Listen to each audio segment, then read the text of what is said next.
আপনারা যেই দৃশ্যটি দেখেছেন যে নাসিরউদ্দিন পাটোয়ারির উপর এবং সার্জিস আলমের উপর হাসনাত আবদুল্লার উপর যেভাবে হামলা করা হয়েছে, সন্ত্রাসী গোষ্ঠী, সরকারের সন্ত্রাসী গোষ্ঠী যেভাবে হামলা চালিয়েছে এনসিপির নেতাকর্মীদের উপর, অর্থাৎ এনসিপি বলবো না, আমি এই জন্য বলছি এটা যে তারা শুধু এনসিপি এই কথাটার উপর ভিত্তি করে যে আমি বলবো যে শুধুমাত্র এনসিপির উপর আক্রমণ করা হয়েছে এমনটি নয়। বিষয়টা কিন্তু মূলত এমন না।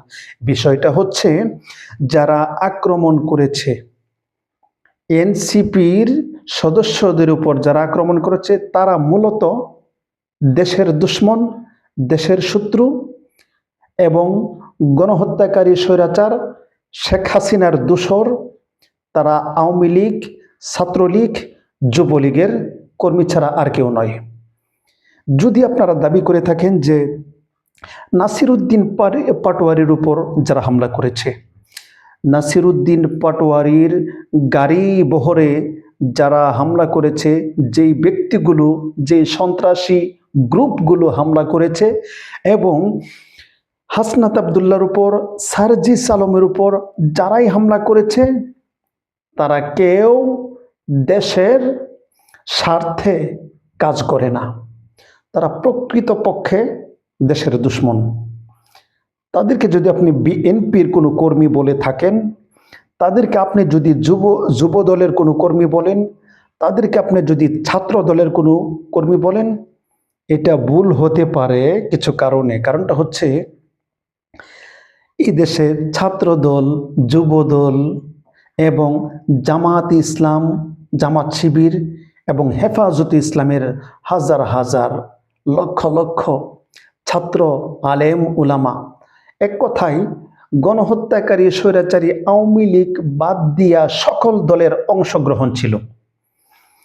এই শেখ হাসিনাকে এই দেশ থেকে পালিয়ে যেতে বাধ্য করেছে, এই দেশ থেকে বিতাড়িত করেছেই একমাত্র এনসিপির সদস্য যারা রয়েছে, ছাত্র জনতা যারা রয়েছে, মাদ্রাসা, কওমি মাদ্রাসা, আলিয়া মাদ্রাসা এবং স্কুল কলেজ বলেন বা বিভিন্ন দল বলেন, আওয়ামী লীগ, যুবলীগ, ছাত্রলীগ, এগুলিরে বাদ দিয়া, এই সন্ত্রাসী গোষ্ঠীকে বাদ দিয়া যত দল আছে প্রত্যেকটা দল কিন্তু শেখ হাসিনাকে, এই গণহত্যাকারী স্বৈরাচারকে বিদায় করতে অনেক ভূমিকা পালন করেছে।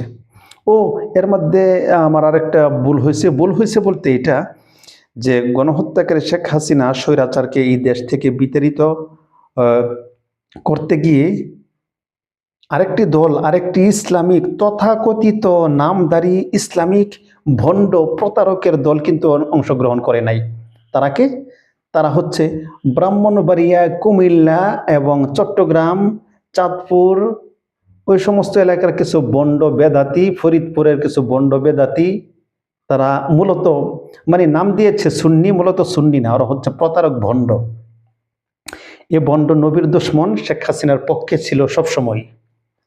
তারা সবসময় শেখ হাসিনার পক্ষে ছিল। ওই সমস্ত পরাজিত গোষ্ঠী এনসিপির নেতাকর্মীদের উপর হামলা করেছে বলে আমি মনে করি।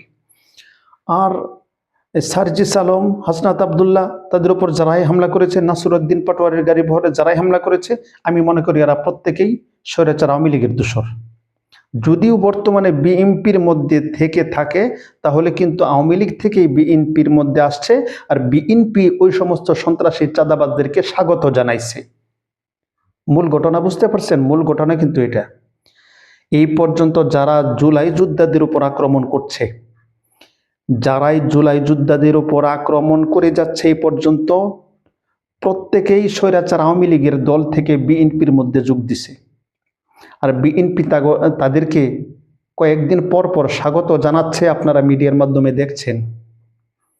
মির্জা ফখরুল ইসলাম আলমগীর সহ বিএনপির অনেক বড় বড় নেতা কর্মী, অনেকেই আওয়ামী লীগ, ছাত্রলীগ, যুবলীগ, ওই স্বৈরাচার গোষ্ঠীকে স্বাগত জানিয়ে নিজের দলকে বড় করার চেষ্টা করছে। এই সন্ত্রাসীদেরকে আবার লালন পালন করার চেষ্টা করে যাচ্ছে এই বিএনপির কিছু নেতাকর্মীরা। যদি এমনটি হয়ে থাকে, অতি দ্রুত অপেক্ষা করুন। বিএনপির পরিণতি আওয়ামী লীগের চাইতে আরও শোচনীয় হবে। আওয়ামী লীগের চাইতে আরো মারাত্মক ভয়ঙ্কর পরিস্থিতির শিকার হতে হবে তারেক রহমানকে। এটা লিখে রাখেন, গ্যারান্টি দিলাম আমি। যেভাবে জুলাই যোদ্ধাদের উপর আক্রমণ করা হচ্ছে, যাদের কাদের মধ্যে ভর করে আপনারা ক্ষমতায় বসেছেন তাদেরকে আক্রমণ করে যাচ্ছেন, পরিণতি বেশি একটা ভালো হবে না, অপেক্ষা করেন, বলে দিলাম আমি। বেশি কথা বললাম না, অতটুকুই বললাম। আপনারা সতর্ক হন। এনসিবির নেতাকর্মী বলেন বা যারাই ওই স্বৈরাচারের দোসরদেরকে এই দেশ থেকে বিতাড়িত করেছে তাদেরকে সম্মান করতে শিখুন।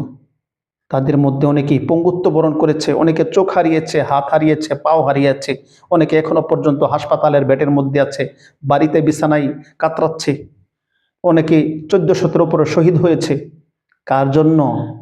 এই দেশকে বাঁচানোর জন্য, ওই গণহত্যাকারী স্বৈরাচারকে দেশ থেকে বিতাড়িত করার জন্য।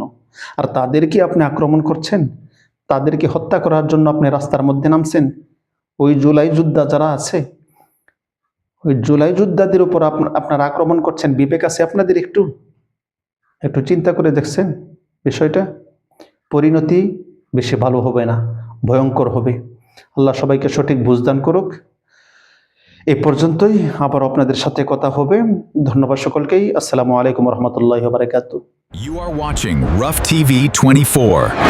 Breaking news starts now.